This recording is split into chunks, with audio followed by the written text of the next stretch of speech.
Yesterday, as the Earth moves in a region of the galaxy that leads to increased cosmic energies, affecting our sun, altering our DNA, it's predicted that this will lead to changes in society, including major discoveries of ancient technologies, the secret space program, extraterrestrial life. A famous doctor in bioelectromechanics argues that Earth and humankind will make a leap in evolution with the episode of solar eruptions that happened actually yesterday. This thing called the X-wave, that is the ribbon, that's what it is, hitting us. Now, the exercise Jade Helm, which began on July 15th and runs until September 15th, is the true purpose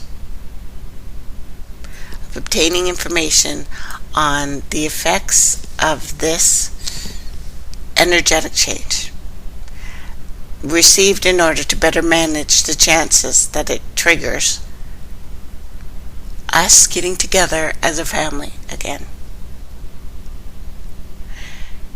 And then the Time Lords have stepped in, and I'm going to need more time, because they're probably messing with me too. Bastards. So, there have been a couple times, at least, in a short period of time, that we almost made it through this. The 60s, where people all over the world forgot their nasty little skin color differences.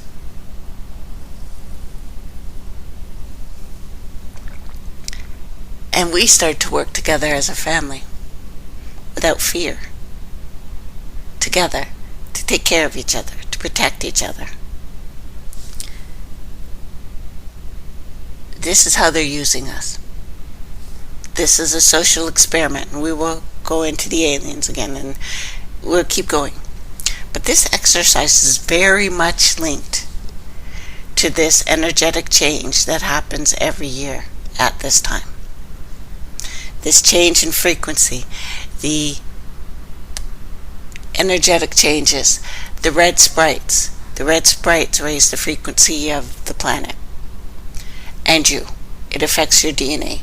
What's happening inside the planet is affecting your DNA. These two events inside the planet and the one just in our upper atmosphere is what's changing us. Change of frequency, in which small changes, but it's also making small states in which these exercises are performed. It will face a higher frequency, as we've already noticed in July and August. Is why there's so many events going on almost daily in the areas that Jade Helm is on. There's a reason for that. Now, the aim, the beginning, has always been to learn, to manage, to see what affects the population, especially as the larger states. What will happen in September? When this is done, what will happen worldwide in September? This has been testing all of us. Intelligence community of the United States is well aware of the effects of this energy. They are taking steps to manage it. I believe the United States Special Services are not the only entities in this world. Consciousness of incoming cosmic energies, consciousness of the planet herself, they are taking steps to manage it. Now, September 21 to 28 range is very significant, because this will coincide with that Baha'i thing that I told you about Tuesday. It will coincide with a meeting between cross-dressing Pope Francis, United States President Barack Obama, also former cross-dresser, at the White House. Now that's September 23, following the Pope to address the U.S. Congress, September 24. It's an attempt also to use the Geneva CERN and the European Council for Nuclear Research to divert a massive energy wave that's incoming. Now, after visiting Washington, Pope Francis will address the world's political leaders at the UN General Assembly September 25th. And I have put Tuesday's archive up. I would say suggest anyway you listen to that, because it has a much more detailed breakdown of what's going on this September. Now, the Vatican Information Service is well aware of this. It's why they've been looking through Lucifer into the sky. That's an entirely different thing. They're not looking for the wave. The wave, you can't see it. They're looking for another planet thing. It's invisible, so it's going to be hard to see, but it's already here. We'll get to that. Now, it's more than a coincidence that the strongest religions, the political leaders of the world, meet when these energies invade the planet. That's why it happens in September. Now, the incoming of these energies have a profound effect on you. The outgassing of these energies from the planet will trigger major discoveries. Something's out there. Close. It's why they keep blanking out the sky. Something's there. Now, the secret space program, this extraterrestrial life, specialists in advanced technologies, empathic people, intuitively described events coming. There were huge sized spheres leaving our solar system. I don't know, have they fulfilled their purpose? We saw them on that space site, the zoo, space zoo that I go to, leaving, just as we saw them coming in. Now, September 28th at 11:11, we've been told there will be a bombardment. Gamma photon light particles traveling at light speed, producing an instantaneous change in DNA. What's coming in will change our planet as we know it. But what we know for a fact, what we can actually prove, is that the human residence is increasing. It always increases when there's sprite activity. Now, September 9th, yesterday, was known as the Event Horizon. Most important day in human history, many have said, stating this is not an end but a beginning, perhaps even an ascension, a mass wave. But it begins with a vibration. It passes through your body. You probably felt tingling in your feet. How did you feel yesterday? What did you feel? Were you different? Did you sound different? Did you do anything different? Are you incredibly hungry today? And very, very thirsty?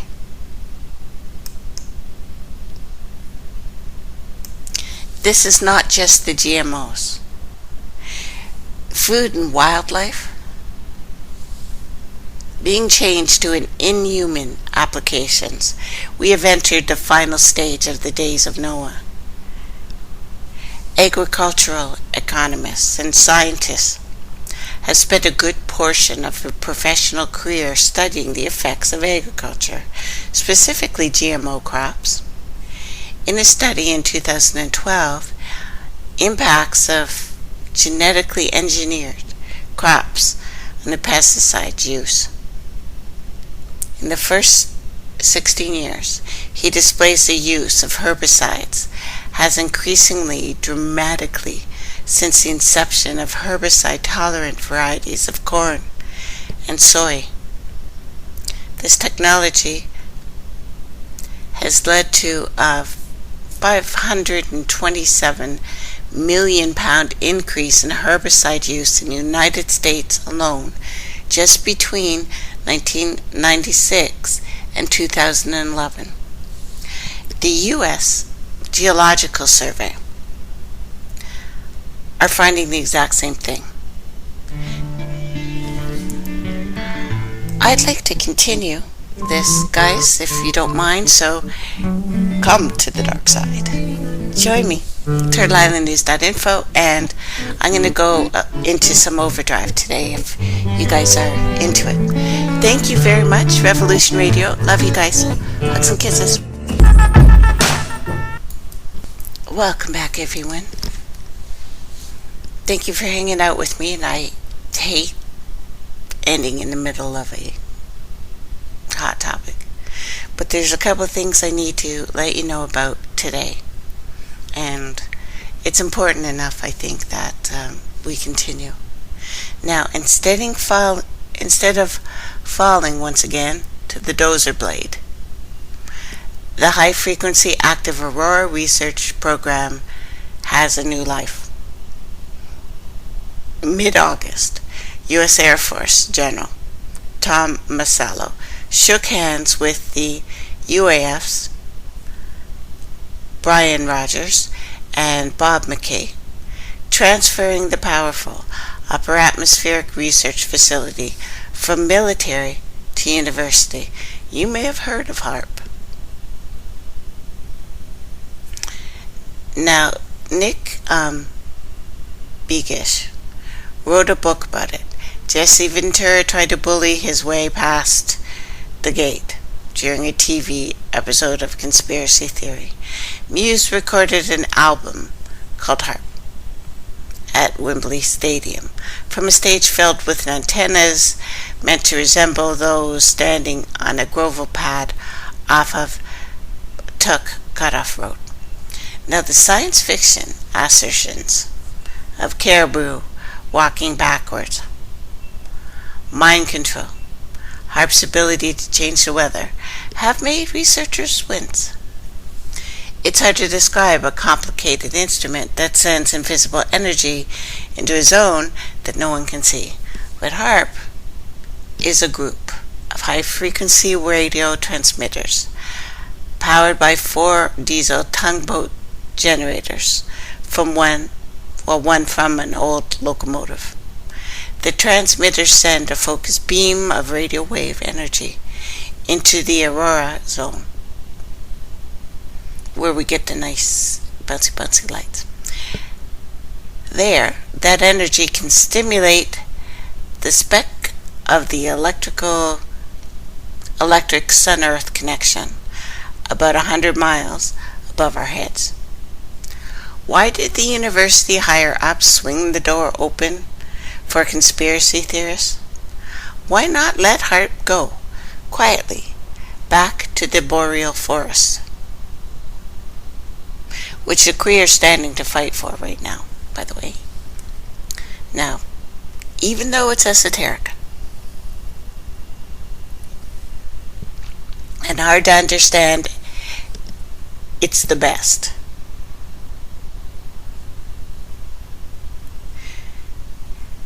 The head of the UAF's Geophysical Institute, which now has the key to the complex, located off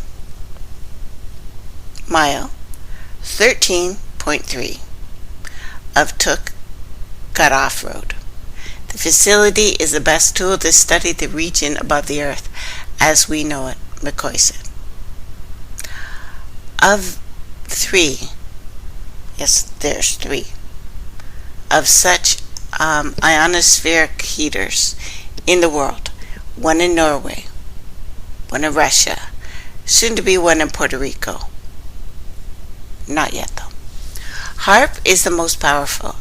It is the most agile of the three, according to the people who have the one in Norway. Now, at an interview in his office, McCoy said meetings with the others in the space physics community convinced them the HAARP was worth saving. During the 2013 workshop with potential users who study the shell of the ionized plasma that coats the planet from 40 to 600 miles above our heads, research said that they would use HAARP if the university took it over. With HAARP, it's possible to conduct controlled experiments versus simply watching, waiting for the sun to perturb space, to attempt to learn from studying its response. What's to be gained from perturbing space? Space is pretty big. Do we want to perturb it? Apparently we do. Anyway, the ionosphere carries satellite radio signals that are disturbed during solar storms. With heat, we can create a disturbance. We can watch how it dissipates. We can generate irregularities to test the effects on satellite to ground radio systems. We don't have to wait for Mother Nature to generate conditions. Oh goody, we don't have to wait, because I was in a hurry to do all of this perturbing. So since it opened in 2003, with funding the late Ted Stevens helped secure, HAARP has hosted many scientific doings and applied research for the military. One such study that they're going to admit to was using the antenna array to heat part of the ionosphere. That in turn acted like a low-frequency antenna that could send ocean-penetrating signal to a submarine. That ping could tell a submarine captain to surface in order to receive a conventional radio communication. The military had specified objectives, and now we can do more basic science, apparently. It will help them.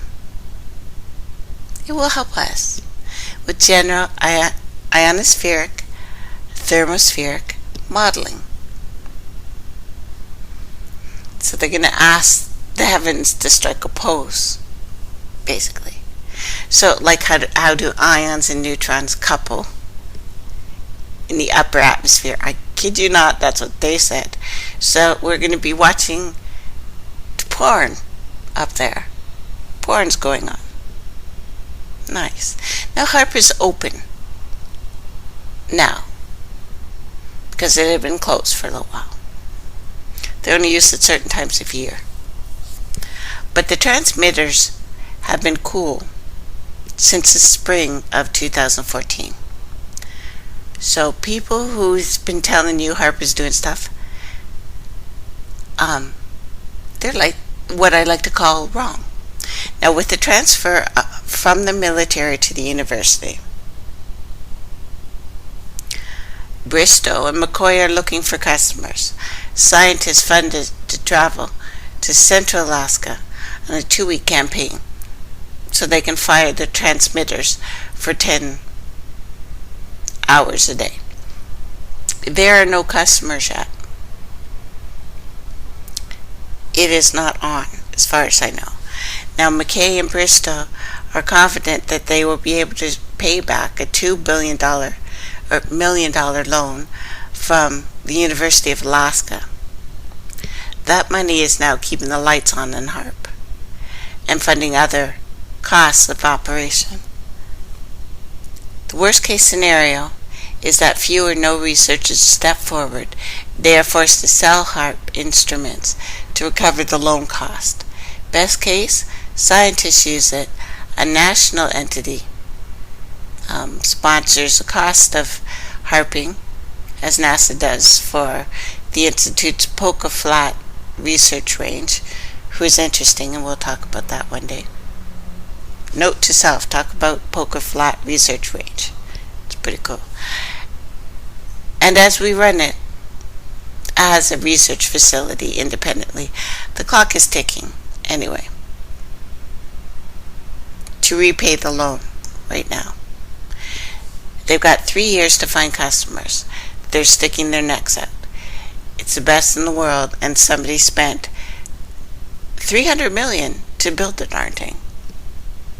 Now, since the 70s, the University of Alaska Fairbanks Geological Institute has provided this column-free operation of the UAF research station.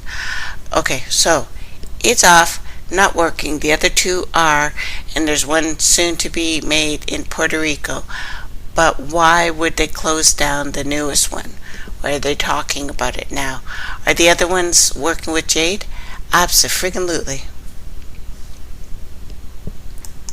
No. We've done the event horizon. Yes? GMOs.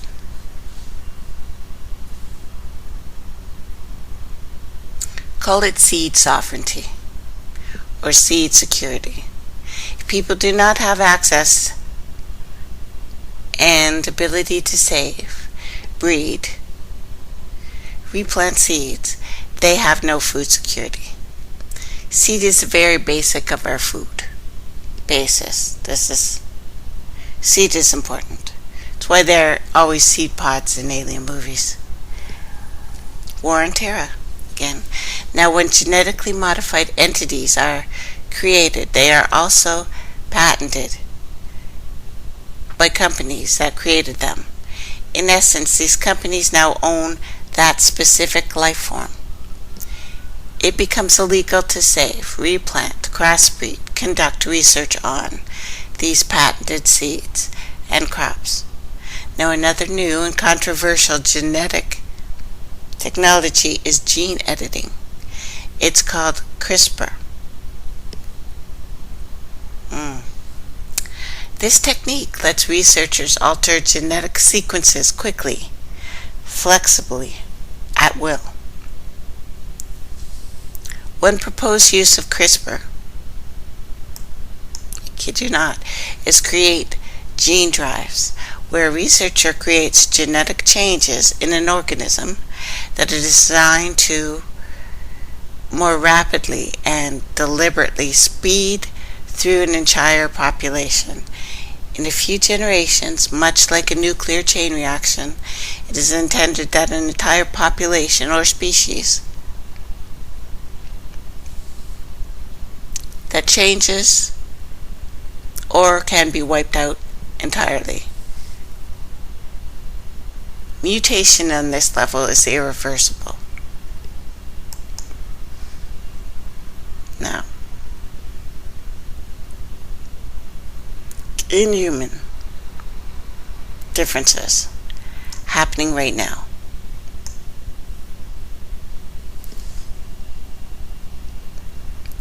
This is actual human genetic experimentation going on right now. And as I've told you before, this is not light. This is not a game. This is absolutely happening right now. This is part of the test. This is part of Jade, unfortunately.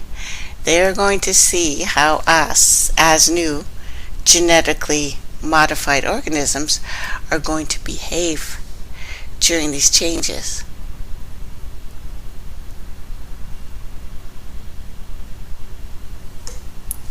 These are about gene driving. Now, to quote an article in the International Business Times, Natural selection would be turned on its head.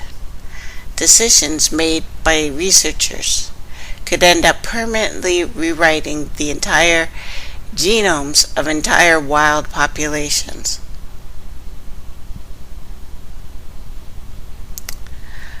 While many of these emerging technologies may hold potential for combating pests, disease, 2 eyes, having men, many of the world's woes, not the men, we do not have a good enough grasp on how this will affect humans and the environment in the long term. It is said that it takes at least a full human generation to understand the implications of any new technology. Existing GMO technology has been in commercial use for a very long time. They admit since the 90s, but my mom used to work at a research center in Canada. I'm telling you, since the 70s, easy. But they don't understand its ramifications, let alone any long-term effects on us, our biome. Which is another reason that we need to be very cautious to the 15th. Anything we hear, anything we say, especially to trigger an emotion, most likely has to do for that. But for the sake of our planet, the entire spectrum of inhabitants, I think it's time we stepped back and did some due diligence before we race to the next technology in turn. We have so much. We have so much here for us, as we all know, and I realize I preach into the choir right now. But you guys know this. There are changes they are doing to us. Changes that are going to be irreversible. They don't know the effects. They're testing them. They're testing them right now on us.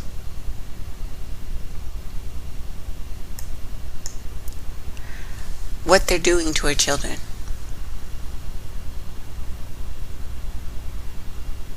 What they're doing to us. And I think that it's already stepped up into, what do we even call this?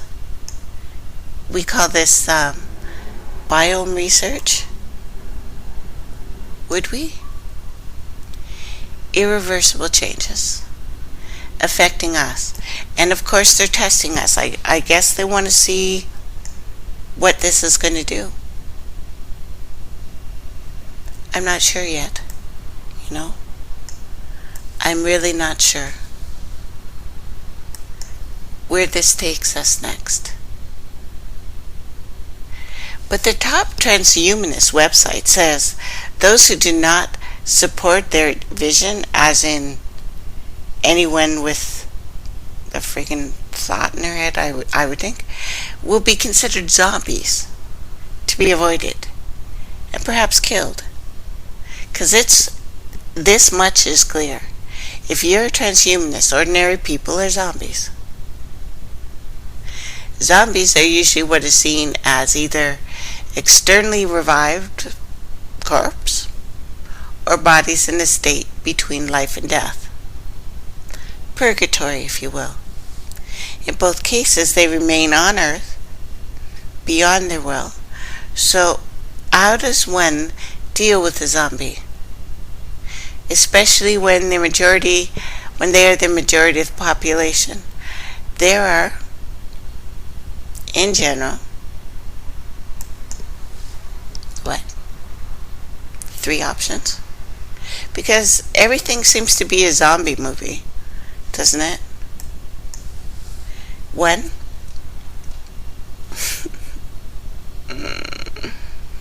you kill them, right? You have to kill them.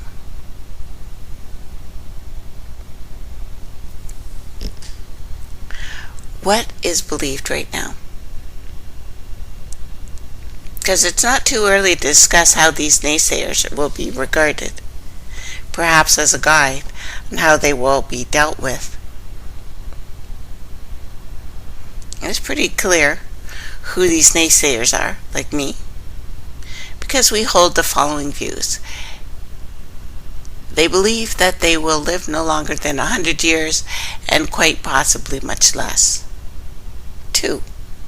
They believe that this limited longevity is only natural, but also desirable, both for themselves and everyone else. They believe that they are bigger than the change, the more likely resulting in harm. The harms will outweigh the benefits. It's them talking about us. So, suppose that they're wrong on all 3 counts. How are we to think about such beings who think in this way, limited? There are people who live in the space of their largely self-imposed limitations, which function as a self-fulfilling prophecy programmed for destruction, not genetically, but perhaps intellectually. Some of the more dramatic turn of mind would say that they are suicide bombers, trying to manufacture a climate of terror in humanity's existential horizons. They roam the earth as dead, waiting to happen. This much is clear. If you're a transhumanist, ordinary people are zombies. What do? You kill them, for once and all. You avoid them. You enable them to be fully alive. The decision here is not straightforward, as it might seem, because the prima facie, easiest option, requires that there are no more resource implications. But of course, zombies require living humans, potentially transhumans, in order to exist in the manner in which they do, which in turn makes zombies dangerous. Hence, has always proved such an attractive option for dealing with zombies. After all, it is difficult to dictate the resources needed to secure the transhumanist goal of indefinite longevity. If there are zombies trying to anchor your existence, what we even say, your horizons in the present, to make their own lives as easy as possible, this kind of problem normally arises in the context of ecological sustainability. As care for the future generations, our greedy habits of mass consumption blind us to the long-term damage it is doing to the environment. However, the relevant sense of care in the transhumanist case relates to sustaining the investment-based need to reach a state of indefinite longevity. It may require diverting public resources from the seemingly more pressing needs, such as having a strong national defense, as a U.S. transhumanist party presidential candidate, Zoltan, his name's really Zoltan, is really running for your president. His stuff. He says you need more weapons. Now, it's certainly true that if people routinely lived indefinitely, then an existential character in the horror of war would be considerably reduced, which may in turn decrease both the likelihood and the cost of war. Maybe. So what about option number 3? Which is probably the most of us would find the most palatable, at least in principle. There here is a public problem, relations problem. One not so different from the development aid workers trying to persuade underdeveloped people and civilized people that their lives would be exceptionally improved by allowing their societies to be radically restructured so as to double their lifespan from 40 to 80. While such societies are by no means perfect, may require significant change to deliver what they promise. Nevertheless, doubling life expectancy would radically shift the rhythm of the individual collective cycle of life, which would prove threatening to some. And of course, the cost suggests here may be overstated, especially in a world where even the poor used to have decent access to global trends. Nevertheless, the checkered history of the development aid since the formal end of imperialism suggests that there is a little political will here, at least on the part of the Western nations, to invest in human and financial capital needed to persuade people in developing countries that greater longevity is in their own self-interest and not simply a pretext to have them work longer for someone else. We are being tested, my friends, strategically, dramatically, absolutely. It's shocking, isn't it?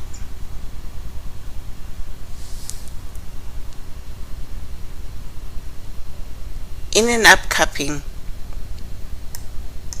probably in the next couple weeks, what I'm writing is called Inhuman, because the hybrid age is going exponential. The public just doesn't understand. People are completely unprepared for this. It's also being triggered by J-Town as well.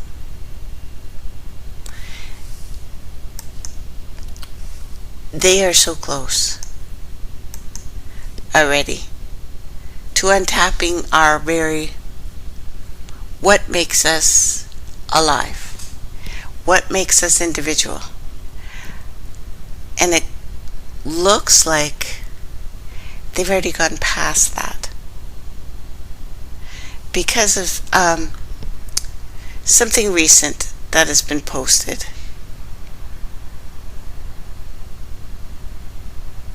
Again, from China, posted in the Washington Post, that they have gone too far, I think. Because in April 2015, a paper by Chinese scientists about their attempts to edit the DNA of a human embryo rocked the scientific world, set out a furious debate. Leading scientists warned altering the human genetic line without studying the consequences will have horrific consequences. Basically, that's what they said.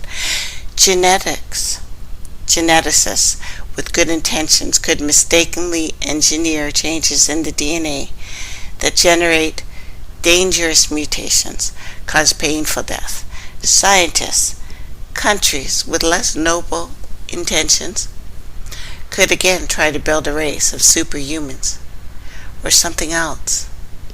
Human DNA is, however, merely one of the commercial targets here that are of ethical concern. The DNA of every single organism, every plant, every animal, every bacterium, is now fair game for genetic manipulation. We are entering the age of a backyard synthetic biology that should worry everybody. And it's coming about because of CRISPRs, clustered, regularly interspaced, short palindromic repeats. That's what it's short for. Because CRISPRs are cheap, they are easy to use. It has both revolutionized and brought genetic research into the hands of anyone. Hundreds, if not thousands of labs are now experimenting with CRISPR-based editing projects. A race is on between the major research institutions to file CRISPR technique patents. Research dollars, both public and private, pouring into these CRISPR projects. Meanwhile, a panoply, basically, of leading geneticists, including one of the researchers of the CRISPR technology, has urged for a moratorium on alterations to the human genome until implications of messing with this are further studied and safeguards put in place. But China has already done it. And we don't know what this one being will do to us. Changing human DNA creates, for scientists, humanity, a frightening and ethical gray zone. Does it not? Don't you think? This is a pretty big deal, guys. Isn't it?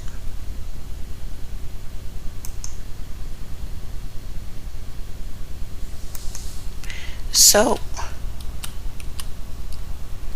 we don't know if one genetically modified being changes all of us. We don't know. But it's too late. This is a quick editing of the DNA of any organism in a lab. Because until recently, editing DNA required some sophistication, years of experiences, many thousands of dollars. CRISPR has changed all that. CRISPRs work by using an enzyme called Cas9. Might not be a big deal. But that homes in on specific location of a strand of a DNA. This process then edits the DNA to remove unwanted sequences or insert what they call payload sequences. CRISPRs use RNA molecule, so they are going right down to the mama. And they use that as a guide to the DNA target. To set up CRISPR editing capacity, a lab needs to order an RNA fragment. It costs about $10 and purchase off-the-shelf chemicals and enzymes for $30 or less. CRISPR is cheap. It's easy to use. It has revolutionized, changed genetic research.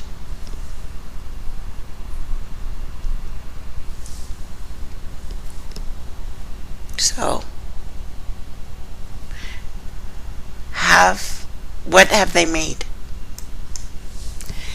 Changing DNA creates, for scientists, humanity, something really scary.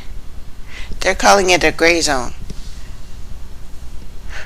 What always makes me think back, the gray aliens are perhaps one of the futures where we become those things? Do we become those things because we CRISPR the sex right out of us? Is it one small being and then generations from now we become that?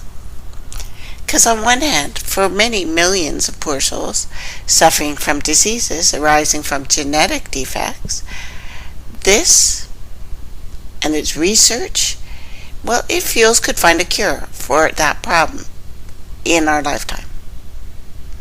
On the other hand, changing our human germline is risky without much knowledge of how our DNA works, because they are finding more sequences.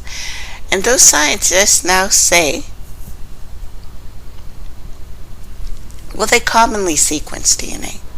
They struggle to understand how the different pieces of human genome work together. For example, until recently, scientists thought much of our genetic material was useless. They called it junk, remember? It was our junk. In a previous year, they might have considered editing out that junk. They might have. Now research is emerging to show that that junk plays such a key role in regulating genetic expression, effectively turning genes on and off when needed. Regulation is fundamental to the biological process that govern our bodies, our endocrine system, perhaps the entire system in the fabric of the universe. What if a well-intentioned researcher develops a cure for one of these diseases, shares it with thousands of sufferers before realizing that the cure is worse than the disease and that the side effects are painful, maybe even deadly, and can easily spread from person to person to person? Such a scenario could arise through the best intentions, but in the hands of an evil, Darth Vader-ish, or an evil biohacker. These are powerful. These are simple tools that are cause for alarm. A smart biohacker could alter the flu genome, for example, making it more potent, setting off an epidemic that kills billions. Through a nuclear weapon, well, it could cause tremendous long-lasting damage. The ultimate biological doomsday machine is bacteria, and those idiots, scientists, have just activated something that's been dead for millions of years because they want to see what it's going to do. Bacteria is the doomsday machine because they spread so quickly and quietly. No one is prepared for an era when editing DNA is as easy as editing a Word document. Government does not have regulations on editing human DNA either. No government has. The ethical concerns have not been fleshed out. There is no centralized risk management inventory listing which labs are doing what with CRISPR. It's a little scary. Now, rarely do I argue that a moratorium on some sort of technical process is prudent. But the stakes in the case of CRISPR are so high that I believe this must be stopped. Rogue scientists may nonetheless continue to work on modifications on the gene, on the human germline, and that could endow them with a first mover advantage, unfair knowledge.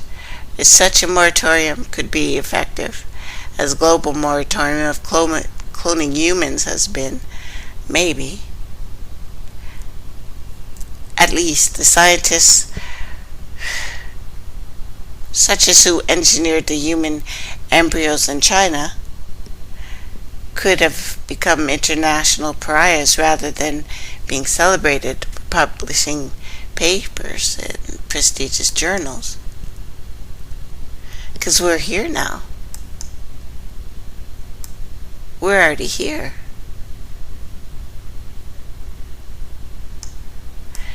It's pretty shocking, don't you think? That we're so close.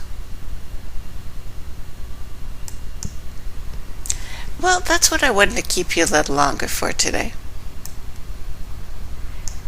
I don't want to bore you with going on and on and on. But this is crazy.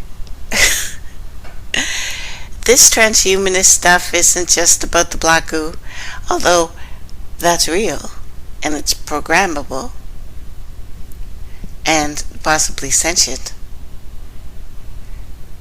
We know that we already have, what do we even call them? Living computers. We have this. We're not ready.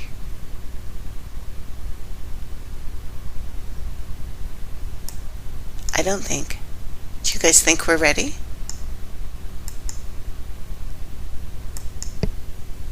I don't know. I would immediately say no. There's no way we're ready for this. I'm not even sure that... I don't know.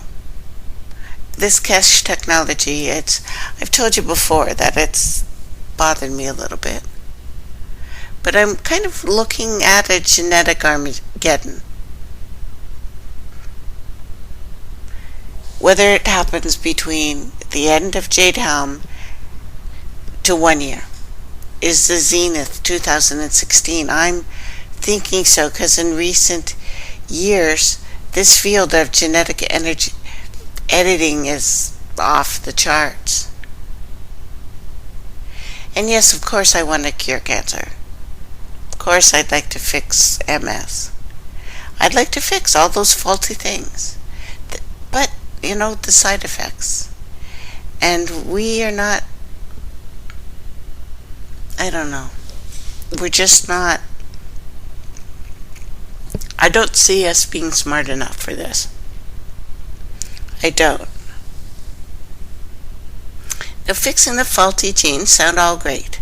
Conventional gene therapy is not without risk, but gene therapy, the risk of which are apparent generations down the line, it's an entirely different ballgame here.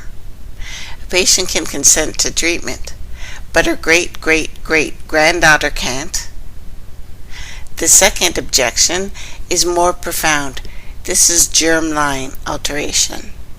Used to eliminate disease could be used to make improvements.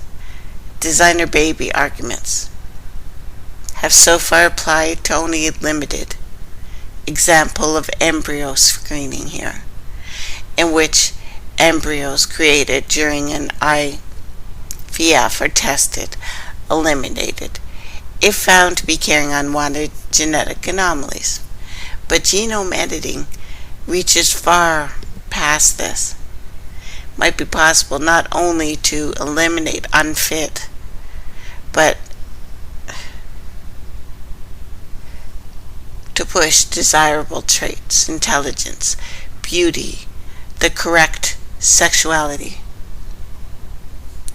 all of which have significant genetic components here. This genetic utopia is looking a little bit more like hell on earth. We don't know if these things that we are born with are fixed. If we need a certain kind of people, if certain people have to carry a certain illness. What if you have to?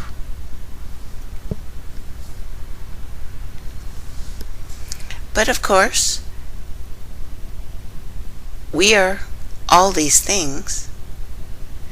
We are cells, we are proteins, we are elements, we are collectively this human genome, because we are. It is undeniable that at the very core of our being lies this genome the master code of our species. Many scientists say that technology now allows us to make improvements, to edit it, to improve upon nature, possibly eliminate any kind of genetic diseases. Who does not want to end cystic fibrosis? Improve cognitive function, improve life expectancy. It's seductive. This week, however, a call for caution by some of the world's leading research funders was made. This is not an argument against playing God. Humans have been undoing the work of the Almighty ever since we invented medicine, reduced infant mortality rates. Neither is it an argument against genetic tinkering per se. There is nothing mystical or sacred about this. The calls, these are calls from scientists to ban genetic modifications of wheat plants to enable them to thrive without the use of harmful pesticides, are spacious, motivated by silly superstition maybe. But the human genome is different. It is quite literally who and what we are. Alter the genetic code present in any one of us, in the germline cells. That's the sperm and the eggs, guys, if you didn't know what I meant. This germline. This is the basic. This is mommy daddy. The changes are carried out into future generations. If this can be used to eliminate diseases, what is the harm? Because the Academy of Medical Science calls this an urgent national debate. Must be done now. And this might seem silly. After all, the first draft of the human genome was published 15 years ago. And to date, the promised genetic revolution has not come. But in recent years, the progress has been exponential. Using these same techniques, it's possible to alter specifically the genes of germline cells, of embryos. These changes will be passed on. There are two potential problems here, one practical, one philosophical, I guess. The first, unintended consequences, fixing faulty genes. Side effects. Conventional gene therapy is risky. A patient can consent. Again, 7 generations from now, they can't. Second objection is more profound here. Germline alterations can be used to eliminate disease. They can be used to make improvements. They could stop unwanted genetic anomalies, desirable traits. No one would mourn the elimination of hemophilia. But what about Down syndrome? What about autism? What about dwarfism? Are Down syndrome people ill? Are they sick? Or on the spectrum of what is to be human? Anyone with an ounce of humanity, I think, would say the latter. We are a long way from all this being a reality. Scientists are right in saying we should be talking about this now. A world free of genetic disease, full of bright, beautiful, fit, may sound like heaven. But in reality, it could resemble another place altogether, and not one that I'm willing to go. Something to think about, guys, and thanks for hanging.